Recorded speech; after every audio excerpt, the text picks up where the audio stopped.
काही फोटोग्राफर्सकडे photographic vision खरंच खूप चांगली आहे, पण त्यांना एडिटिंग नीट जमत नाही म्हणून त्यांचा फोटो डावा दिसतो. आणि याच्या विरुद्ध काही काही बिंडोक फोटोग्राफर्स असतात, थर्ड क्लास फोटो काढतात आणि त्याला इतकं कमालीचं सुंदर एडिटिंग करतात की तो फोटो काहीच्या काही वेगळा आणि ग्लॅमरस दिसायला लागतो. मग नक्की चांगला फोटोग्राफ कोणता, त्या चांगल्या शब्दाची व्याख्या नक्की काय? हे मी स्वतः पाहिलेलं आहे की आजच्या जनरेशनचे काही आर्टिस्ट हे डिरेक्टरलाही स्वच्छ सांगतात की आम्ही हे करणार नाही आहोत, आणि डिरेक्टरला मग तू घरी जा हे म्हणण्याचं स्वातंत्र्य राहिलेलं नाहीये. की दिसणारा मेकअप करणं सोपं असतं, न दिसणारा मेकअप करणं हे खूप अवघड असतं.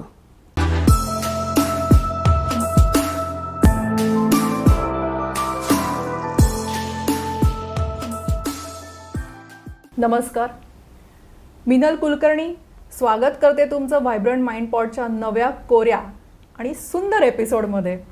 आज आपल्याबरोबर अतुल शिधये. ओळख करून देऊ त्यांची, का तुम्ही चेहऱ्यावर बघून ओळखलंच असेल? उदयोन्मुख कलाकारांची झगमगत्या दुनियेतली पहिली पायरी जिथून सुरू होते ते अतुल शिधये सर. त्यांना मी आज अतुल दादाच म्हणणार आहे. जेव्हापासून पॉडकास्टिंगची आमची चर्चा सुरू झाली त्या दिवसापासूनच एक वेगळाच प्रकारचा कॉन्फिडन्स मलाही आलेला आहे. अतुल दादा, तुमचं आमच्या व्हायब्रंट माइंड पॉडवरती खूप खूप स्वागत. धन्यवाद मिनल. तुझ्या व्हायब्रंट माइंड या प्लॅटफॉर्मवर मला बोलवण्याबद्दल आज मलाच खूप भारी वाटतंय, कारण त्या निमित्ताने मला माझे विचार काही स्ट्रगलर्सपर्यंत पोचवता येतील आणि हा चान्स मी घेणार आहे. क्या बात. कॅमेराच्या मागून आज त्यांना मी कॅमेराच्या समोर आणलेलं आहे. आणि ही खूप अवघड गोष्ट असते. कॅमेऱ्याच्या मागे थांबणं ही खूप सोपी आहे, पण आत्ता कॅमेऱ्याच्या पुढे आल्यानंतर हाताला कसा घाम सुटतो हा अनुभव मला पण येतोय. क्या बात. सोलोप्रुनर सिरीजमध्ये वेगवेगळ्या क्षेत्रामधील व्यावसायिकांना मी फीचर करतेय. त्या सिरीजमध्ये अतुल दादानी इथे यावं अशी माझी खूप इच्छा होती. पॉडकास्टिंग, मीडिया ह्या फील्डमध्ये मी जेव्हा आत्ता पदार्पण करतेय तेव्हा मला खरंच जाणवते की 30 वर्षांपूर्वी जेव्हा त्यांनी सुरुवात केली असेल किती अशक्य पद्धतीचे चॅलेंजेस असतील. 30 वर्ष झाली दादा? ऑलमोस्ट 26 वर्ष. तेव्हाच त्यांनी कॅमेरा, मेकअप आज जे ट्रेंडिंग झालेलं आहे ते त्या काळातच अतुल दादांनी शिकून त्याच्यामध्येच त्यांनी करिअर केलं. मला हे जाणून घ्यायला खरंच आवडेल की तुम्ही आधीच ठरवलं होतं आपण या फील्डमध्ये जाऊया? नाही, खरं सांगायचं तर अभ्यास सोडून सगळंच आवडत होतं. आणि जसं हजारो लाखो लोकांच्या मनात एक फिल्मी अट्रॅक्शन असतं ते पहिल्यापासून मनात होतं. आणि फिल्म्सचंच वेळ डोक्यात होतं. आणि सतत जेवढे त्या काळात अवेलेबल असलेली फिल्मी मासिकं, मग फिल्मफेअर असेल, स्टारडस्ट असेल, चंदेरी नावाचं मासिक यायचं गौतम रायाध्यक्षांचं, ते लिटरली मी डोळ्यांनी खायचो. ती मासिकं वाचायचो नाही, खायचो, पारायण करायचो. आणि आकर्षण तर होतंच या क्षेत्राबद्दल. पण जसं पुढे अभिनव कला विद्यालयात ॲडमिशन घेतली आणि ॲडव्हर्टायझिंग लाईन शिकायला सुरुवात केली, त्यानंतर असं जाणवलं, काही जाणीवा डेव्हलप झाल्या की कॅमेऱ्याच्या समोर किंवा स्टेजवर येण्याकरता ज्या गोष्टी लागतात, म्हणजे स्वच्छ सांगायचं तर रंग, रूप, आकार, उकार, पर्सनॅलिटी, आवाज आणि मेमरी, यातली एकही गोष्ट माझ्याकडे नाही. आणि यातली एकही गोष्ट माझ्याकडे नसताना मी ही स्वप्न बघायची की मी फिल्मी दुनियेत किंवा कॅमेऱ्याच्या समोर जाईन, हा माझा मलाच मूर्खपणा असं लक्षात आलं. त्यामुळे ते वेळ तर गेलं कॅमेऱ्याच्या समोर येण्याचं, पण फिल्मी वेळ काही जायला तयार नव्हतं. आणि मग त्यातून असं लक्षात आलं की जी मासिकं मी बघत होतो त्याच्यामध्ये गौतम रायाध्यक्षांचे अनंत फोटो असायचे. ऑलमोस्ट सगळ्या मासिकांमध्ये मिळून 50% फोटो तर एकट्या गौतमजींचे असायचे. खरं. आणि त्यावेळेला माझ्या असं लक्षात आलं की मी जर फोटोग्राफर बनलो तर I can stay indirectly connected with the media, आणि मला कॅमेऱ्याच्या पुढे जायची गरज राहणार नाही, कॅमेऱ्याच्या मागे राहून माझं करिअर चालू राहू शकतं. हा ट्रिगर पॉईंट मला तिथं कॉलेजमध्ये असताना मिळाला आणि मी फोटोग्राफर व्हायचा निर्णय पहिल्यांदा घेतला. पण परत पुढला हर्डल आलं जेव्हा मी कॉलेजमधून पासआउट झालो आणि फोटोग्राफीचा विचार सिरियसली करायला लागलो. त्यावेळेला एक लक्षात आलं, photography is a very demanding career. I know. प्रचंड पैसा लागतो त्यासाठी. Investments, आणि being a person from lower middle class family, तेवढी इन्व्हेस्टमेंट करणं ज्या तुलनेत ती लागत होती त्यावेळेला तेवढं शक्य नव्हतं. मग परत करायचं काय? किडा तर गप्प बसू देत नव्हता. आपण ते म्हणतात ना की गरज ही शोधाची जननी आहे, तसं ते एक एक होत गेलं. जेव्हा एखादं सुंदर चित्र आपण बघतो, एखादा फोटोग्राफ बघतो, ग्लॅमर पिक्चर, आणि आपण त्याला दाद देतो, वाव व्हॉट अ पिक्चर, ती जी दाद देतो त्यातलं 50% क्रेडिट हे मेकअप आर्टिस्टचं असतं असं लक्षात आलं. की मेकअप आर्टिस्टनी आधी त्याचं 50% काम करून त्या मॉडेलला कमालीचं सुंदर बनवल्यानंतर फोटोग्राफरचं पुढचं काम सुरू होतं. जर मेकअप आर्टिस्टनेच माती खाल्ली, मेकअप आर्टिस्टनीच वाईट काम केलं, तर कॅमेरामन कितीही मोठा असला किंवा कॅमेरा कितीही कॉस्टली असला तरी शेवटी ते मातीत झालेली असणार आहे हे माझ्या लक्षात आलं. आणि मग लक्षात आलं की आधी मी मेकअप शिकणं गरजेचं आहे. मला जर फॅशन फोटोग्राफर व्हायचं असेल तर मला तो जो 50% भाग आहे जो अत्यंत महत्वाचा आहे तो आधी मला आला पाहिजे. आणि कम्पॅरेटिव्हली मेकअप या क्षेत्रात जाण्याकरता फोटोग्राफीच्या तुलनेत खूप कमी खर्च होता. ती कमी खर्चिक बाब होती. सो पहिलं तर मेकअप आर्टिस्ट म्हणून मी प्रभाकर भावे हे माझे पहिले गुरु, ज्यांनी मला थिएटर मेकअप्स आणि तिथलं नॉलेज मला मिळालं, आणि विक्रम गायकवाड यांनी मला चित्रपट सृष्टीत आणलं. सो पहिले गुरु प्रभाकर भावे, दुसरे गुरु विक्रम गायकवाड, या दोघांच्या सान्निध्यात राहून मी आधी रंगभूषा ही कला आधी आत्मसात केली. तिथून अर्निंग सुरू केलं. आणि मग काळाच्या ओघात जेव्हा जसं शक्य होत गेलं तसं हळुवारपणे फोटोग्राफीमध्ये एंटर झालो. आणि जे एक स्वप्न बघितलेलं होतं, 88 साली पासआउट झालो मी फोटोग्राफर बनायचं स्वप्न मनात घेऊन, आणि 2002 मध्ये मी स्वतःला फोटोग्राफर म्हणून लॉन्च केलं वाया मेकअप. 14 वर्ष हा माझा स्ट्रगल पिरियड होता फोटोग्राफर म्हणून लॉन्च होण्याचा, असं आपण म्हणू शकतो. कमाल. ऐकताय ना सगळेजण तुम्ही की तरुण असतील मुलं किंवा जे स्ट्रगलिंग करत असतील तर त्यांना ना 5 महिने 6 महिने स्ट्रगल झाल्यानंतर असं त्यांचा प्रश्न असतो, किती अजून स्ट्रगल करायचा आहे, किती हा काळ पुढे ओढून नेणार आपण. 14 वर्ष. अतुल दादा, hats off. I am really surprised. एका रात्रीत फेमस झालेल्या व्यक्तीला आपण नुसतं सक्सेसफुल झाला, लकी आहे असं जेव्हा म्हणतो, आईसबर्ग सारखी त्यांची मेहनत, त्यांनी दिलेला वेळ, ह्याची किंमत आपण जाणून घेत नाही. स्ट्रगलिंग पिरियडमध्ये तुम्ही पैसे साठवत गेलात आणि त्याच्यानंतर तुम्ही कॅमेरा घेऊन सेटअप केलात. मग तुम्ही तुमची सुरुवातीची काही प्रोजेक्ट्स सांगू शकाल?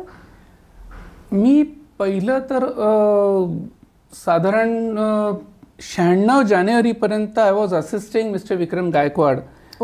तर त्या काळात मी त्यांच्याबरोबर, त्यांची जेवढी प्रोजेक्ट्स होती त्या प्रोजेक्ट्समध्ये मी त्यांच्याबरोबर होतोच. आणि खास करून माझ्यावर प्रभाव पडला तो श्याम बेनेगल सरांचा. आणि श्याम बाबूंचा 2 प्रोजेक्ट्स मला त्यांच्याबरोबर असताना करायला मिळाली. एक शुककथा नावाचं एक छोटं प्रोजेक्ट होतं, आणि सरदारी बेगम या फिल्मसाठी मी विक्रम गायकवाडांचा असिस्टंट म्हणून मला चान्स मिळाला श्याम बाबूंबरोबर काम करण्याचा. आणि that was my last project as assistant. 1 January 31 December 95 was the last date of the shoot of Sardari Begum. आणि 1 जानेवारी 96 पासून मला असं वाटतं की मी माझा इंडिपेंडंट प्रवास सुरू केला, जो ॲज अ मेकअप आर्टिस्ट माझा प्रवास सुरू झाला फॅशन इंडस्ट्रीत. आणि त्यावेळेला त्यावेळच्या ज्या टॉप नॉच मॉडेल्स होत्या तेव्हा त्या स्ट्रगलर्स होत्या. गौहर खान, निगार खान किंवा मोना सिंग, ही जी सगळी फळी होती, तर त्यावेळेला ते स्ट्रगलर्स होते सगळे. तर त्यांच्याबरोबर मी मेकअप आर्टिस्ट म्हणून काम सुरू केलं. So I started working as a makeup artist. त्यावेळेचे जे मोठे फोटोग्राफर्स होते त्यांच्याकडे मी मेकअप आर्टिस्ट म्हणून जायला सुरुवात केली.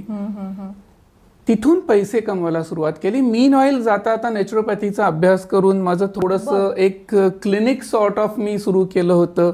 Acupressure, magnet therapy, massages, skin care, hair care, physiotherapy. तर त्यातूनही मी त्या काळात 7 वर्ष मी ते क्लिनिक पण चालवलं. त्यातूनही पैसे कमावले. आणि मेकअप, थोडं हे क्लिनिक, यातून जसजसे पैसे जमत गेले तसतसं एक एक फोटोग्राफीतली इन्व्हेस्टमेंट करत गेलो आणि फायनली इट वॉज 2002 की मला असं वाटलं की yes now I can start as a photographer. Wow, कमाल. म्हणजे इन्व्हेस्टमेंट्स आणि फायनान्स ह्याचे पण थोडेसे आपल्याला लेसन्स आज मिळत आहेत की एकाच सोर्सवर अवलंबून न राहता मल्टिपल सोर्सेस. कारण कुठल्याच इंडस्ट्रीमध्ये आता गॅरंटी अशी राहिलेली नाहीये. आणि आजच्या काळात तर नुसत्या फोटोग्राफीवर अवलंबून राहायचा काळच उरलेला नाहीये. खरंय खरंय. आता पूर्वी एक काळ होता माझ्या तरुणपणी असं म्हणून हमारे जमाने में असं म्हणता येईल आता मला. माझे आई वडील सांगायचे की 10 दगडांवर पाय ठेवू नको, एका दगडावर उभा राहा, 10 दगडांवर पाय ठेवू नये. पण आता जमाना बदललाय. आता ऍक्च्युली तुम्हाला शक्य असेल तेवढं 2-4 दगडांवर पाय ठेवणं खूप गरजेचं आहे. कारण कधी कुठला दगड आपल्याला साथ देईल आणि कुठला डळमळेल हे काही सांगता येत नाही. त्या आत्ताच्या ज्या फोटोग्राफर्सना तर मी कायम सांगतो की नुसत्या फोटोग्राफीवर जगण्याचे दिवस आता खरं तर राहिलेले नाही आहेत. साईड बाय साईड तुमचे 2-3 पॅरलल अर्निंग सोर्सेस असतील तर डेफिनेटली आजच्या काळात तुम्हाला जास्त फायदा होतो, जो मी तेव्हापासून करत आलोय. कमाल. आत्ताच ते म्हणाले की एक एक इक्विपमेंट्स ते जमवत गेले. कॅमेरामध्ये खूप चेंजेस झाले आणि डिजिटल पर्यंत यायच्या आधी म्हणजे तुम्ही ते कसं ट्रान्झिशन. मला एक जाणवलं की पूर्वीचे कॅमेराज आणि आत्ताचे कॅमेराजमध्ये खूप फरक आहे. टेक्नॉलॉजीमध्ये इतका बदल झालाय. How did you adapt? तुम्ही हे कसे बदल स्वतःमध्ये घडवत गेलात, अपडेट कसे होत गेलात? हा प्रश्न खूप मजेशीर आहे. कारण मी जेव्हा फोटोग्राफी सुरू केली ऑलमोस्ट 24 वर्षापूर्वी किंवा त्या दरम्यान 2002च्या साली, तेव्हा रोल सिस्टीमचे कॅमेरे होते. 36 फोटोंचा एक रोल असायचा. 36 फोटो झाले की रोल संपला. ही एक लॉकिंग एक ब्रॅकेट असायचं. पुढे कॅमेरे डिजिटलाइज झाले. आता डिजिटलायझेशन हा शाप की वरदान हा प्रश्न मला कायम पडतो. टेक्नॉलॉजी ही बदलतच राहते. बदल हाच निसर्गाचा शाश्वत नियम आहे हे आपण मान्य करतो आणि ते बदल ऍक्सेप्टही करायचे असतात. ते करावेच लागतात, तुमची इच्छा असो किंवा नसो. हे सगळं जरी खरं मानलं तरी मला असं वाटतं हे माझं. कारण जेव्हा आम्ही रोल सिस्टीमवर काम करायचो त्यावेळेला आमच्या डोक्यात एक एक फोटो क्लिक करायच्या आधी 200 विचार करायचो की हे काय करतोय मी, हे का करतोय, मला जे दाखवायचंय ते दिसतंय का, लाइटिंग बरोबर आहे ना, अँगल बरोबर आहे ना, इतके विचार मनात असायचे. आणि जे माझ्या मनात आहे तेच दिसतंय ना, ह्याचे 200 वेळा विचार करून आम्ही क्लिक करायचो. आणि 36 फोटोंचा एक रोल असायचा. त्यापैकी किमान 32 फोटो चांगले देण्याचा अट्टाहास असायचा आणि आम्ही 32 ते 33 फोटो मिनिमम चांगले द्यायचो. छान. खरं. सो काय व्हायचं की क्लिक करायच्या आधी आमचं होमवर्क, आमचे विचार कंप्लीट झालेले असायचे. त्यामुळे रिझल्ट सुद्धा मॅक्सिमम परफेक्शन कडे मिळायचे. काम लवकर व्हायचं. कारण 32, 33, 36 फोटो काढायला किती वेळ लागतो.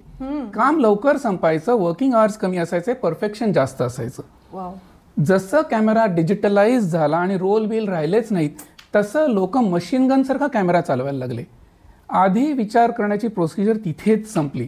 फोटो काढायचा आणि बघायचं, फोटो काढायचा आणि बघायचं, फोटो काढायचा बघायचं, हे इकडे सरकव ते तिकडे सरकव, थोडं असं बस थोडं तसं बस. आधीचे विचाराची प्रोसिजर कम्प्लिटली गेलीच. बिंडो कामं सुरू झाली. बरं, कॅमेरे आजकाल इतके ऍडव्हान्स्ड असतात की तुम्ही मुद्दामून चुका करायच्या ठरवलं तरी सुद्धा कॅमेरे फारसे चुकू देत नाहीत तुम्हाला.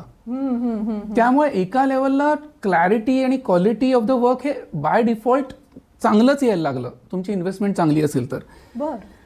त्यामुळे फोटोग्राफर ॲज अन आर्टिस्ट संपत गेला. So sad. आमच्या वेळेला आम्ही जेव्हा 36 पैकी 32 फोटो चांगले काढायचो त्याला आम्हाला माहिती असायचं एक 4-5 फोटोच आमचे खराब आलेत. आजची पिढी जेव्हा मला त्यांचे 10 फोटो दाखवते त्याला मी त्याला सांगतो हे 10 चांगले फोटो आहेत, हे 10 फोटो माझ्यासमोर ठेवण्यासाठी तू किती क्लिक केलेस ते मला आधी दाखव. बापरे. मग अक्षरशः एखादी मशीन गन चालवल्यासारखं धाड धाड धाड धाड शूट करत राहायचं. 1000 फोटो काढायचे आणि त्यातून एक 10 फोटो हे बघा माझं बेस्ट वर्क म्हणून दाखवायचं. अरे तुम्ही जेव्हा 500 फोटो काढता तेव्हा 25 फोटो बाय डिफॉल्ट चांगले येणारच आहेत. त्यात तुमचं काय कौतुक आहे बोंबलायला. हा जो काय एक माझा आणि एडिटिंग मध्ये पण तो वेगळाच मुद्दा आहे. एडिटिंग हा तर अजूनच पुढला मुद्दा आहे. ते तर फोटोग्राफीच्या पलीकडली गोष्ट झाली.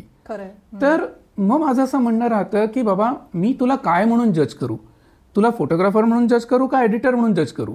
कारण कित्येक वेळेला मला असं दिसतं की काही फोटोग्राफर्सकडे फोटोग्राफिक विजन खरंच खूप चांगली आहे, पण त्यांना एडिटिंग नीट जमत नाही म्हणून त्यांचा फोटो डावा दिसतो.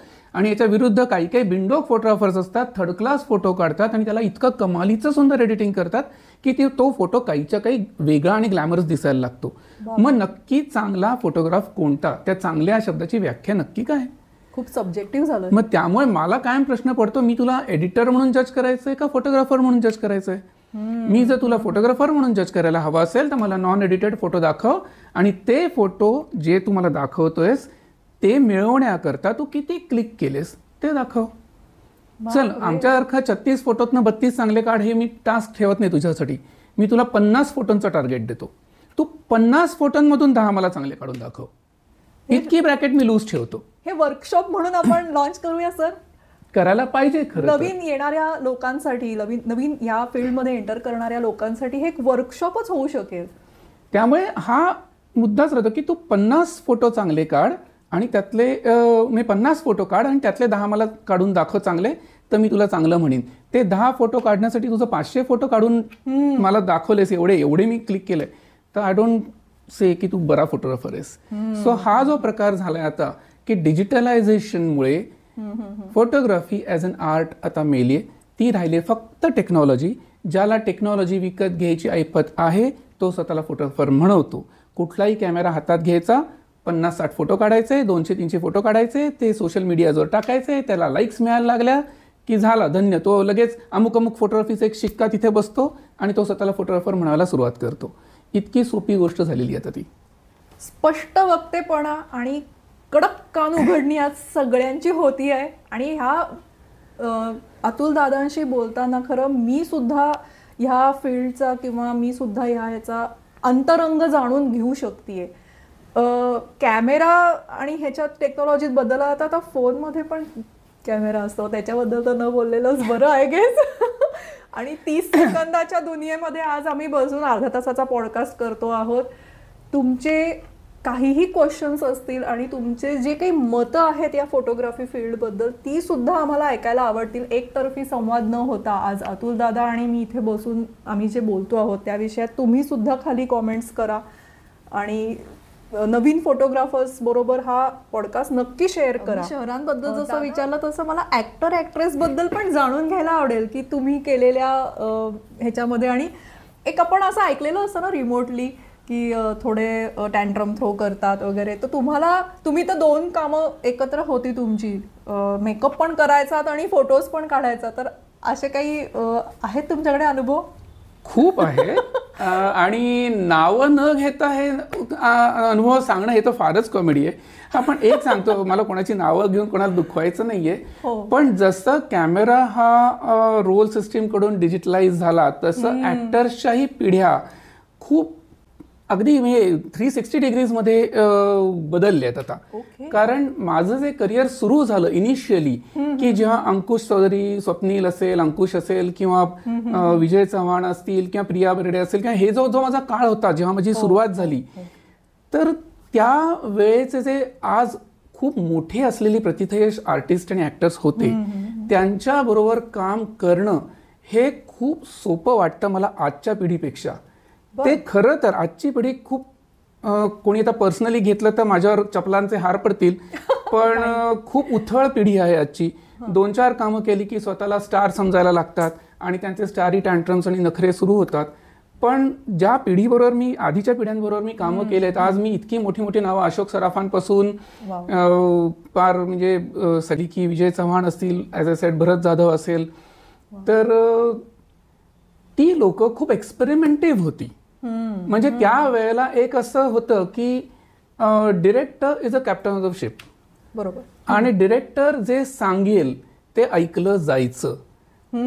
ज्या डिरेक्टर्स बरोबर आता माझी करिअरची सुरुवात झाली, केदार शिंदे असेल, सतीश राजवाडे असेल किंवा ही जी लोकांबरोबर माझी सुरुवात झाली, तर त्यावेळेला कसं व्हायचं ना की अगदी स्मिता जयकरांसारखी एवढी मोठी ऍक्ट्रेस असेल किंवा म्हणजे सगळे कुठलाही मोठा स्टार आपण घेऊयात त्यानी की तुला काय काम करायचं ते कळलंय ना तुला, तू कर तुला काय करायचं ते. मला कामाचं स्वातंत्र्य खूप होतं. मी डिरेक्टर बरोबर बसून कथेच्या अनुषंगाने पात्रांनी कसं असायला पाहिजे, कसं दिसायला पाहिजे, हे डिरेक्टर बरोबर माझं बोलणं व्हायचं आणि ते सगळं मी कलाकारांच्या तोंडावर मेकअप म्हणा किंवा कॉस्ट्युम डिझायनिंग म्हणा किंवा या मी व्यवस्थित ते इम्प्लांट करायचो आणि ते कलाकार करून घ्यायचे, त्यांचे नखरे नसायचे आणि खूप एक कामाचं स्वातंत्र्य तिथे खूप होतं. मस्त. पण जशी काळ बदलत गेला, जशी नवीन जनरेशन्स येत गेल्या, आज 25 वर्षाचा अनुभव असलेला मी आजच्या जनरेशनच्या कुठल्याही पिढीसमोर मी काहीही बोलत नाही. तुला काय पाहिजे सांग, ते मी करतो. कारण आजची जनरेशन मला तर सोडाच डिरेक्टरलाही विचारत नाही. मी आजची जनरेशन डिरेक्टरशी वाद घालते की नाही हे मला सूट करत नाही, हे मला नाही करायचंय, नका नाही करायला सांगू, I am not going to do this. हे मी स्वतः पाहिलेलं आहे की आजच्या जनरेशनचे काही आर्टिस्ट हे डिरेक्टरलाही स्वच्छ सांगतात की आम्ही हे करणार नाही आहोत आणि डिरेक्टरला मग तू घरी जा हे म्हणण्याचं स्वातंत्र्य राहिलेलं नाहीये. कारण पूर्वी director use to be the captain of the ship. तो सांगायचा ऐकायचं नसेल तर घरी जा. पण आता प्रोडक्शन किंवा producer is the captain of the ship. प्रोडक्शनला किंवा प्रोड्युसरला जे कलाकार पाहिजे ते कलाकार घ्यावे लागतात आणि केवळ तो कलाकार डिरेक्टरचं ऐकत नाहीये म्हणून डिरेक्टर त्याला मग तू घरी जा असं म्हणू शकत नाही. कारण त्याला प्रोडक्शननी, चॅनलनी किंवा प्रोड्युसरनी आम्हाला हाच पाहिजे ह्याच्यावर पिन केलेलं असतं. त्यामुळे शेवटी एका लेवलला मी आता असं केलंय सुरू की मला काय वाटतंय, तू कसं दिसावंस किंवा मेकअप कसा असावा हे मी एकदा सांगतो. फार फार तर हळूच 2दा सांगतो. तिसऱ्यांदा सांगायला जात नाही. तुला काय करायचं ते मी करतो. कारण शेवटी मी धंदेवाला माणूस आहे, मला पैसे पाहिजेत, मला काम करायचंय, मला मीडियात टिकायचंय. ठीक आहे, फेअर इनफ. किंवा प्रोड्युसरनी पण त्यांच्या काहीतरी हिशोब असतात म्हणूनच त्या माणसाला पिन केलेलं असतं. हो, पण कसं होतं की एवढं करून परत हा मुद्दा राहतोच माझा तुझ्या मुद्द्यावर की एकेकाळी ज्युबिली स्टार्स हा प्रकार होता. एकेका आर्टिस्टच्या खांद्यावर पिक्चर खेचला जायचा. आजच्या कुठल्या आर्टिस्टच्या खांद्यावर पिक्चर खेचले जात आहेत. प्रोड्युसर तरी कशाच्या आधारावर ते पिन करतो मला काही बेसिकली कळत नाही. पण समाव मीडियाला बदलायला मी काही एकटा समर्थ नाहीये. शेवटी जेहत ते कालाचे ठाई असं म्हणायचं आणि प्रवाहात स्वतःला झोकून द्यायचं आणि मला किती कळतंय किंवा माझा किती अभ्यास आहे हा मुद्दा बाजूला ठेवायचा आणि तू म्हणशील ते खरं बाबा, तुला पाहिजे तसं करू असं म्हणून काम चालू ठेवायचं. हे मी पूर्ण अगदी सहमत आहे अतुल दादा. ह्या सगळ्या ट्रान्झिशन्स किंवा ह्या सगळ्या स्थित्यंतरामधनं आपण जात तावून सुलाखून इथपर्यंत आलेलो असतो. अनुभव नावाची काही चीज आहे की नाही ह्याचा मला कायम नवीन जनरेशन किंवा नवीन पिढीकडे बघून हा प्रश्न खरंच पडलेला आहे. ज्यांना कुणाला असं वाटतं की आज हातचं राखून न घेता आमचा हा podcast straight away bang on होतोय, त्या सगळ्यांना मी सांगते डिस्क्रिप्शनमध्ये अतुल दादाच्या यूट्यूब चॅनलची मी लिंक देते. इतके सुंदर छोटे क्रिस्प एपिसोड्स आहेत की ज्याच्यामध्ये सगळ्यांसाठी, नवीन येणारे लोक असतील, जुने प्रतथयश असतील, त्यांच्यासाठी सुद्धा उपयोगी पडतील असे छोटे छोटे नुकसे म्हणतो ना आपण, एक छान टिप्स आणि ट्रिक्स सांगितलेल्या असतात. तर त्यांनी अगदी दिल खुलास आणि सडेतोड आत्ता जसं त्यांनी सांगितलं तसे सडेतोड ते त्यांच्या चॅनलवरती छोटे छोटे व्हिडिओमधनं मेसेज देत असतात. फुकटचे सल्ले असं त्या चॅनलचं नाव आहे. फुकटचेच सल्ले आहेत. पटले तर घ्या, नाही तर सोडून द्या. हे सल्ले कोणासाठी? तर या क्षेत्रात येऊ इच्छिणाऱ्या स्ट्रगलर्ससाठी. की खास करून मीडियात यायचं म्हटल्यानंतर कसं यायचं, कुठे जायचं, काय करायचं, हाऊ टू प्रेझेंट अवरसेल्फ, अनेक गोष्टी अनेकांना माहिती नसतात. फ्रँकली सांगायचं तर मी अभिनय शिकवायला जात नाही, कारण मी स्वतः ऍक्टर नाही, मी डिरेक्टर पण नाही. सो अभिनय शिकवणं हे माझं काम नाही. तुम्हाला अभिनय येतोय असं मी गृहीत धरतो. आणि how to launch yourself, how to present yourself ह्या गाईडलाईन्स मी तुम्हाला दिलेल्या असतात. कारण माझ्यासमोर अनेक असे फ्रस्ट्रेटेड जीवजंतू कायम रडताना मला दिसले गेली कित्येक वर्ष, की ज्यांनी त्यांचा वेळ, पैसा आणि एनर्जी खूप चुकीच्या पद्धतीत त्यांचं वाया गेले, खूप वर्ष गेलेत, खूप खर्च आला आणि त्यांचं काहीच झालेलं नाहीये. मग त्यांचे टिपिकल रडारड सुरू होते, ब्लेम गेम सुरू होतो की मला कोणी विचारत नाही, कारण मला कोणी गॉडफादर नाही किंवा मी स्टार किड नाही, आणि मग मीडियाला नावं ठेवायची आणि ती रडारड करायची. त्यांची ती रडारड झाली की मी काही बेसिक प्रश्न त्यांना विचारतो की बाबा तुझ्याकडे असं काय आहे की जे मीडियाने बघितलंच नाही, याचा तुला इतका त्रास होतोय. दुसरा मुद्दा, स्ट्रगल केलंस म्हणजे नक्की काय केलंस. बापरे. मी जिम जॉईन केली, मी डाएट फॉलो करतो, मी डान्स स्कूल जॉईन केलंय, त्याला स्ट्रगल नाही म्हणत, त्याला सेल्फ ग्रूमिंग म्हणतात. स्ट्रगल म्हणजे नक्की काय हे तुला कळलंय का. आणि तिसरा प्रश्न की चल ठीक आहे मी प्रोड्युसर आहे किंवा डिरेक्टर आहे, माझ्याकडे चिक्कार काम आहे, गिव्ह मी 3 गुड रिझन्स मी तुला कास्ट का करू, मी तुला काम का देऊ. मला 3 चांगली कारणं. कारण चांगली कारणं म्हणजे मला खूप आवड आहे, मी खूप मेहनत करीन, माझं ते पॅशन आहे, ही चांगली कारणं नसतात. मग सांग तुझ्या पिताश्रींना तुझ्यासाठी काहीतरी करायला. मी प्रोफेशनल आहे, मी तुला लॉन्च करणार म्हणजे माझा पैसा वापरणार आहे मी तुला लॉन्च करायला, मग तुझ्यावरच का वापरू. बरोबर. याची मला चांगली कारणं दे 3. मग त्यांच्या लक्षात येतं की 3 चांगली कारणं काय, आपल्याकडे एक पण चांगलं कारण नाहीये. मग माझं म्हणणं असतं बघ तुझ्याकडेच एक पण चांगलं कारण नाहीये, मग तू मीडियाला का नावं ठेवतोयस. इथे माझा पहिला पार्ट संपून मग पुढला पार्ट सुरू होतो काउन्सिलिंगचा, की टू क्रिएट दीज रिझन्स म्हणजे स्ट्रगल. ही कारणं काय काय असतात, ती कशी डेव्हलप करायची, त्याच्या पुढे जाऊन कुठलं माध्यम निवडायचं, मालिका निवडायच्या का चित्रपट निवडायचे का नाटक निवडायचं का ऍड्स निवडायच्या, कुठल्या माध्यमांसाठी ओपन राहायचं, तिथपासून ते पार कॉन्ट्रॅक्ट साईन करताना कुठले अवेअरनेस ठेवायचे, नीट कॉन्ट्रॅक्ट कशी वाचायची, इथपर्यंत माझा सगळा तो गाईडलाईन त्याच्यामध्ये जातं. सो हे सगळं मी त्या फुकटच्या सल्लेमध्ये एका एपिसोडचा एका सल्ल्याचा एक एपिसोड या पद्धतीत मी ते आहे. कमाल आहे, खूपच इन्साइटफुल आहे हे आजचा एपिसोड ना. मला पण खूप आवडतोय. मीच आता एक काउन्सिलिंग सेशन घेईन पॉडकास्टिंगसाठी, अजून काही करू शकतो का असं आपण एक हे करूया. नेक्स्ट एपिसोडची ह्याच्यातनं मला आयडिया पण मिळाली आहे, पार्ट 1 पार्ट 2. अतुल दादा इफ यू आर. नक्कीच मला कितीही वेळा माइंड पॉड हे जे चॅनल आहे व्हायब्रंट माइंड, तर तिथे मला यायला आवडेल. कारण व्हायब्रंट माइंड हा शब्दच खूप छान आहे, रादर खूप समर्पक आहे आणि मनातल्या आतपर्यंत गाभ्यापर्यंत जाऊन एक झिंजोडणं म्हणतात ना, की वैचारिक त्याला एक टोचणी देणं, एक इंजेक्शन देणं, हे या क्षेत्रातल्या लोकांना खूप उपयोगी पडेल. आणि जो काही माझा 24 वर्षांचा अनुभव आहे त्या अनुभवावर ही माझी मतं आहेत. शेवटी असं आहे की व्यक्ती तितकी मतं बदलत जातात. मी माझ्या अनुभवातून जे मला जाणीवा झाल्या त्या मला आपल्या प्लॅटफॉर्मवर शेअर करायला नक्कीच आवडेल. कमाल. थोडा ह्याचा मूड चेंज करते आपल्या कॉन्व्हर्सेशनमध्ये. मला पुढे हे असं सांगू शकाल दादा की तुम्ही एखादी केलेली छान मूव्ही की जिथे तुम्हाला खरंच छान काम करायला मिळालं आणि त्याच्यातनं तुम्हाला वेगळ्या प्रकारचा मेकअप असेल किंवा फोटोग्राफी असेल, एखादी अशी आठवण सांगू शकाल. जो मी मगाशी एक मुद्दा म्हटला की जुने कलाकार खूप कोऑपरेटिव्ह होते, तर आता अगदी फार जुना हा शब्द वापरणं चुकीचं आहे मुक्तासाठी. कारण मुक्ता बरोबरच एक उदाहरण सांगतो, कारण ती आजही आहेच, म्हणजे she is all time great actress. तर आजपर्यंतचा मला सगळ्यात भावलेला असा तिचा अनुभव मला इथे शेअर करायला आवडेल.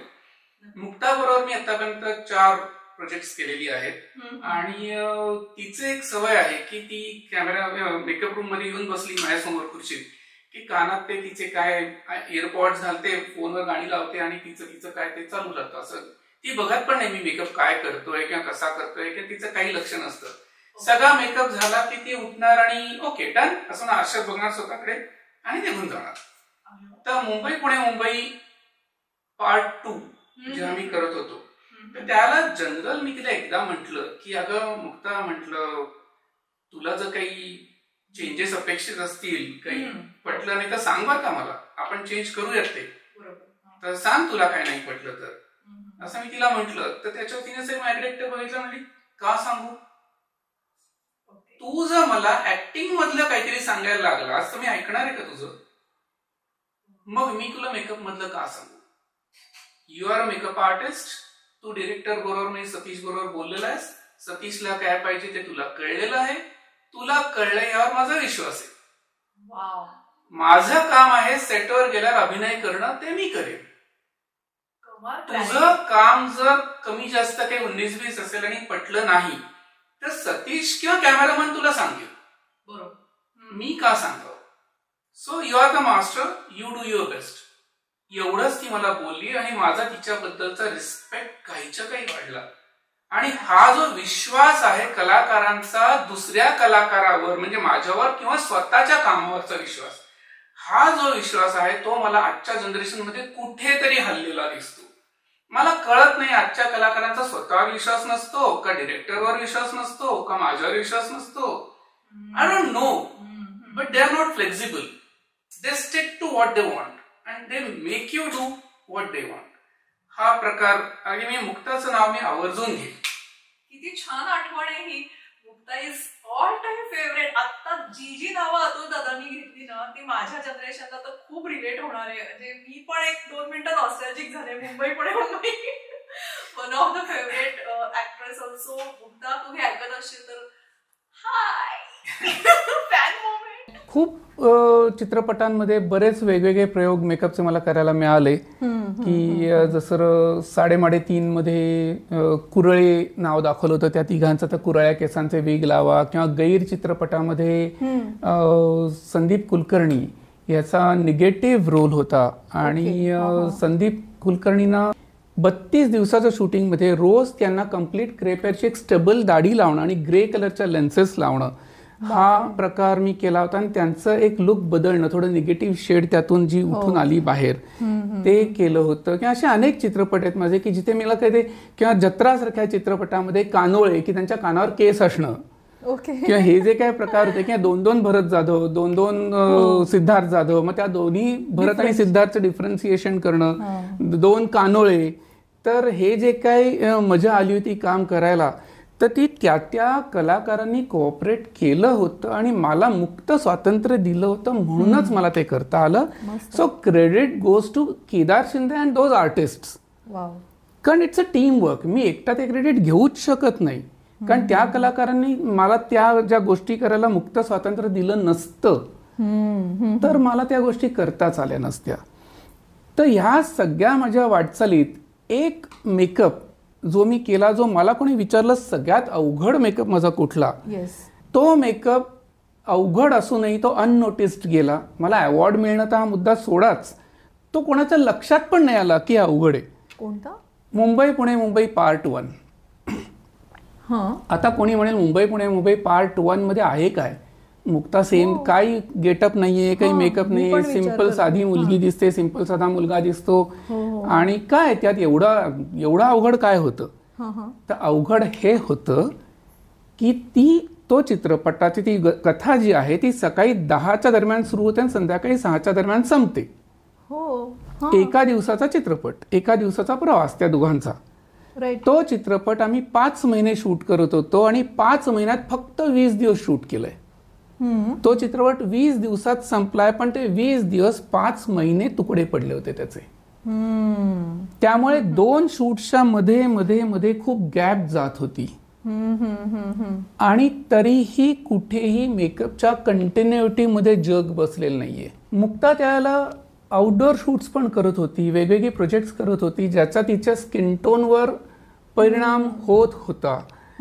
तिचे केस वाढले, त्यात तिचे केस शॉर्ट दाखवले होते, तर त्यात मधल्या काळात तिचे केसही वाढले होते. तर मी तेवढ्याकरता घरी हेअर आर्टिस्ट बोलवून परत त्या कंटिन्युटीप्रमाणे केस तिचे कापून त्या लेवलला आणणं, इथपासून तिचा स्किन टोन मेंटेन करणं, तिचा आय मेकअप, तिचा लिपस्टिक टोन, हे सगळं मेंटेन करणं 5 महिने. आणि संपूर्ण चित्रपटात कुठेही पहिल्या फ्रेमपासून शेवटच्या फ्रेमपर्यंत जर्क बसत नाही, ती एक सारखी दिसते. आणि तो एक सारखा मेकअप सातत्याने करत राहणं, हे मला वाटतं ज्यांना मेकअप मधलं कळतं किंवा जे स्वतः मेकअप आर्टिस्ट आहेत त्यांच्याच लक्षात येईल की हे काम फारसं सोपं नाहीये. आणि मला विचाराल तर माझा तो सगळ्यात अवघड असा तो मेकअप मला तो वाटतो, तो चित्रपट. पण इट वेंट अननोटिस्ड, कोणाला कळलंच नाही हे. आज मी विचार करते तेव्हा सुद्धा पिक्चरही माझ्या डोळ्या पुढून गेला. खरंच तो 1 दिवसाचा पिक्चर आहे, ॲज यू सेड. म्हणजे 20 दिवस शूट जरी झालं तरी ते 5 महिन्यांच्या ब्रेकनी आणि परत ते सगळं सेम टू सेम. म्हणजे आता मी पुन्हा बघीन, आय विल. म्हणजे मला असं वाटलं होतं की जे जजिंग पॅनल्स असतात, वेगवेगळ्या जे अवॉर्ड असतात, सेरेमनीज असतात, तिथे जजिंग पॅनल्स असतात, त्यांना पण दोष देण्यात पॉईंट नाही. कारण मेकअप मधलं इतकं डिटेलिंग हे त्या पॅनल मधल्या लोकांच्याही कदाचित लक्षात येत नसेल किंवा आलं नसेल, तर ठीक आहे, म्हणजे मला कोणालाच दोष द्यायचा नाहीये किंवा पण मला ते चॅलेंजिंग वाटलं होतं की मला विचाराल कोणी की सगळ्यात टफेस्ट जॉब किंवा अवघड जॉब कुठला, तर मी सांगतो मुंबई पुणे मुंबई. कारण माझं असं स्टँडर्ड विधान आहे की दिसणारा मेकअप करणं सोपं असतं, न दिसणारा मेकअप करणं हे खूप अवघड असतं. परफेक्ट. Oh my God. आज म्हणजे आपल्या मनामधले जे काही कन्सेप्ट असतात ना की माझा म्हणजे पिक्चरचा मेकअप ह्याच्याबद्दल खूपच सगळ्यांची आता मतं बदलली किंवा काय म्हणतात एक एक लेयर्स त्याच्यावरचे आपण काढत गेलेलो आहोत. आत्ता तुम्ही जे अवॉर्ड्सबद्दल म्हणालात तर तुमचे अजून अवॉर्ड्स कोणते कोणते तुम्हाला मिळाले? मला 2 वेळा व्ही शांताराम पुरस्कार मिळाला. पहिला व्ही शांताराम पुरस्कार मला मिळाला 3.5 साठी okay best makeup of the इयरचा. दुसरा व्ही शांताराम पुरस्कार मला मिळाला गैर या चित्रपटाकरता. हो मस्त. त्यानंतर दुनियादारी या चित्रपटाकरता मला झी गौरव पुरस्कार मिळाला. दुनियादारी. आणि क्लासमेट्स या चित्रपटाकरता झी गौरवचं नॉमिनेशन होतं, अवॉर्ड चुकलं पण नॉमिनेशन होतं. सो असे हे 3 अवॉर्ड्स मिळालेले आहेत. 2 वेळा व्ही शांताराम आणि एकदा झी गौरव. आणि बस बाकी अवॉर्ड्स म्हणजे लोकांचं कौतुक हे जास्त मोठं अवॉर्ड आहेच. कमाल. म्हणजे आज मला इथे बसल्यानंतर आणि हे जेव्हा मेकअपच्या सगळ्या गोष्टी बोलता आहेत आणि आज जेव्हा आपण पॉडकास्टिंग आणि हे यूट्यूबिंग आणि हे सगळं सुरू आहे, जी काही लाट आलेली आहे त्या लाटेमध्ये मेकअपचा किती मोठा हात आहे. फोटोग्राफी असेल, व्हिडिओग्राफी असेल. अतुल दादा, हे एवढं सगळं वास्ट काम तुमचं बघतीये मी, ऐकती आहे. आणि तुमची पायाला जी भिंगरी म्हणतोय आपण ते आहे. करिअर्समधले अपडाऊन्स आहेत, इन्व्हेस्टमेंट्स कर. फॅमिली सपोर्ट त्याच्याबद्दल सांगा. फॅमिली सपोर्ट होता म्हणून तर हे सगळं जमलं.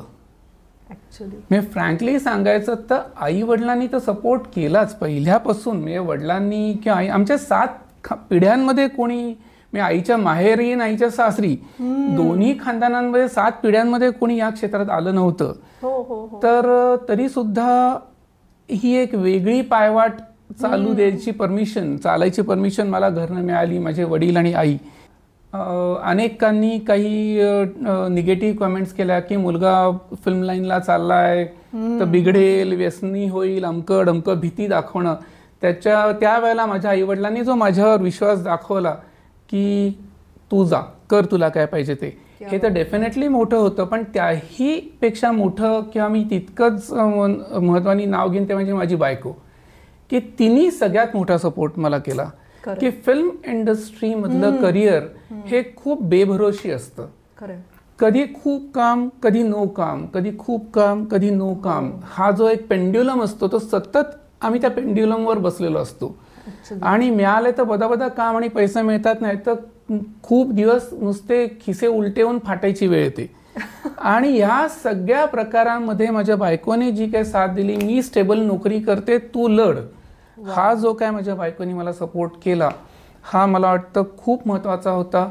आणि कुठल्याही स्त्रीनी, पत्नीनी पतीला जर हा सपोर्ट नाही केला तर मला नाही वाटत कुठल्याही पुरुषाचं करिअर असं काही घडू शकेल.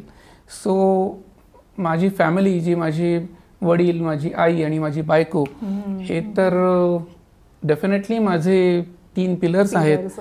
आणि पाठोपाठ माझी मुलगीही आता याच फील्डमध्ये येते. She is into direction, production, script writing, voice over artist, artist trainer, ती पण ह्याच क्षेत्रात आहे. त्यामुळे आता आम्ही दोघं एकमेकांना सपोर्ट करत असतो. म्हणजे तो एक चौथा सपोर्ट निर्माण झालेला आहे. सो फॅमिली आहे म्हणून मी आहे, हे नक्की. क्या बात. खरंच एका सक्सेसफुल पुरुषाच्या मागे म्हणा, किंवा आपण हे नेहमीच घिचपिटं वाक्य बोलतो, पण आज आपण हे ऐकलेलं आहे, हे आपल्या समोर एक्झाम्पल आहे. So I am so glad. Atul दादा, हळूहळू आपण शेवटाकडे जातो आणि आमच्या व्हायब्रंट माइंड पॉडवरती आम्ही रॅपिड फायर घेत असतो. ओ बापरे. पहिला प्रश्न, मेकअप आर्टिस्टसाठी त्यांच्या व्हॅनिटीमध्ये सगळ्यात महत्त्वाच्या टॉप 3 गोष्टी सांगा. Foundation, base, eye makeups, right, बस या दोनच गोष्टी सगळ्यात महत्त्वाच्या. कारण डोळे हे सगळ्यात महत्त्वाचे असतात. ओके. आणि एक इव्हन टोन दिला बेस आणि डोळे सुंदर केले की मला वाटतं कलाकार तिथेच बराचसा तयार होतो. बाकी लिपस्टिक आणि इतर सगळी रंगरंगोटी म्हणजे क्रिसमस ट्री सजवण्यासारखा मुद्दा असतो. ओके. सो एक उत्तम आय मेकअप आणि एक उत्तम बेस एवढा आला तरी आय थिंक पुष्कळ असतं ते. माझ्या शोजचे स्क्रिप्ट मी ह्यांच्याकडनं लिहून घेण्याचा विचार करते. खरंच मस्त क्रिस्प एकदम. I am loving this conversation. खरं आता एंडकडे येतोय पण असं वाटतं की अजून तुमच्याशी ॲज आय सेड आपण पार्ट 2 करूच या. प्रश्न दुसरा, अतुल दादा, ड्रीम ॲक्टर किंवा ॲक्ट्रेस कोणती आहे तुमची की ज्यांचा मेकअप तुम्हाला एकदा तरी करायचाच आहे? भारतीय, पाश्चात्य, कुठलंही उत्तर असू शकतं. हावरट आहे मी, एक नाव नाही घेऊ शकणार. खूपच हावरट आहे मी या बाबतीत. कारण मुळात कलाकार कोण आहे ह्यापेक्षा माझ्यासाठी मला काय काम करायला मिळणार आहे त्याच्या चेहऱ्यावर हे मला जास्त महत्त्वाचं वाटतं. कारण कलाकार कोणी असू शकतो, शेवटी मला काय काम करायचं हे जास्त महत्त्वाचं आहे. याच्यावर एक खूप उत्तम रॅपिड फायरमध्ये हा प्रश्न येत नाही पण उत्तर मोठं आहे पण एक उत्तर देतो. प्लीज. मला जेव्हा माझ्या करिअरची सुरुवात होती आणि विजय चव्हाण माझ्यासमोर बसले होते जत्राच्या लुक ट्रायलच्या वेळेला आणि त्यावेळेला ते इतके मोठे होते आणि मी नवशिका होतो, मी नवीन होतो आणि मला थोडंसं टेन्शन आलं होतं आणि माझा नर्वसनेस, माझा चेहरा, माझ्या हाताची थरथर ही त्यांनी ओळखली होती आणि त्यांनी मला विचारलं टेन्शन आलंय? म्हणलं हो. कसलं? तर म्हणलं विजय चव्हाण समोर असल्याचं. तर ते हसले आणि ते म्हणले एक लक्षात ठेव, या खुर्चीत बसलेला माणूस हा विजय चव्हाण असेल नाही तर अमिताभ बच्चन असेल. तुझ्यासाठी तो प्लेन कॅनव्हास असला पाहिजे. त्या कॅनव्हासला नाव द्यायचं नाही तर तुझ्या हातातल्या रंगांची उत्तम किमया ह्या कॅनव्हासवर घडेल. खूप छान. तू जर या कॅनव्हासला नाव दिलंस तर त्या नावाचं दडपण तुझ्यावर येईल आणि तुझ्या हातातला ब्रश हा डगमगेल. घाबरायचं काहीच कारण नाहीये. ह्या कॅनव्हासचं नाव विजय चव्हाण आहे विसर, रादर कुठलंच नाव देऊ नको या कॅनव्हासला आणि तुझ्या मनात जे पेंटिंग आहे त्या कॅनव्हासवर कर. आणि हा जो त्यांनी मला मंत्र दिला तो इतका मोलाचा होता की त्यानंतर आता तुमच्या प्रश्नाचं उत्तर देताना असं त्यानंतर माझ्या डोक्यात मला कधी असं झालंच नाही की मला ह्या आर्टिस्टच्या चेहऱ्यावर मेकअप करायचा आहे किंवा मला त्या आर्टिस्टच्या चेहऱ्यावर मेकअप करायचा आहे. मला मेकअप करायचा आहे हा एकच मुद्दा माझ्यासाठी महत्त्वाचा राहतो. खूप खूप छान. म्हणजे हे मी खरंच एक्सपेक्ट असं उत्तर केलंच नव्हतं पण तरी माझा एक ह्याच्यात सब क्वेश्चन आहेच परत. मग फोटोज कुणाचे काढायला आवडतील असं जर विचारलं तर मेकअप नंतर? फोटो काढायला मला अगदी फार मोठं बॉलिवूडमधलं नाव घ्यायचं तर मला शाहिद कपूर किंवा सध्याचा एक हार्टथ्रॉब रोहित सराफ एक नवीन आलेला आहे नेपाळहून मुलगा की ही मुलं इतकी एक्सप्रेसिव्ह आहेत, इतकी कमाल म्हणजे सुंदर आहेत हा मुद्दा वेगळा आहे पण त्यांचे डोळे, त्यांचे एक्सप्रेशन्स हा मुद्दा इतका वेगळा आहे की माझ्यातला फोटोग्राफर हा खूप बस म्हणजे मला आवडेल. आणि आपल्या इकडलं नाव जर परत एकदा घ्यायचं आलं तर मी मुक्ता बर्वेचं फोटोशूट कितीही वेळा करू शकतो. क्या बात. ॲक्शन पॅक्ड आणि मस्त कलरफुल असा सुंदर एपिसोड झाला आहे. खरं एंड होऊच नाही असं मला वाटतंय पण आज इथेच आपण थांबूया. सरांची नवीन उदयोन्मुख कलाकारांसाठी जी अकॅडमी आहे जे मगाशी ते ओझरता त्याचा उल्लेख आलेला आहे त्याची लिंक आम्ही डिस्क्रिप्शनमध्ये देणार आहोत. त्यांच्या चॅनलची पण लिंक डिस्क्रिप्शनमध्ये देतो आणि इथेच हा एपिसोड संपवतो आणि ह्याच्यात थोडे थोडे पुढच्या एपिसोडची बीजं आहेत. So stay tuned. आमच्या दोघांकडून तात्पुरतं बाय बाय.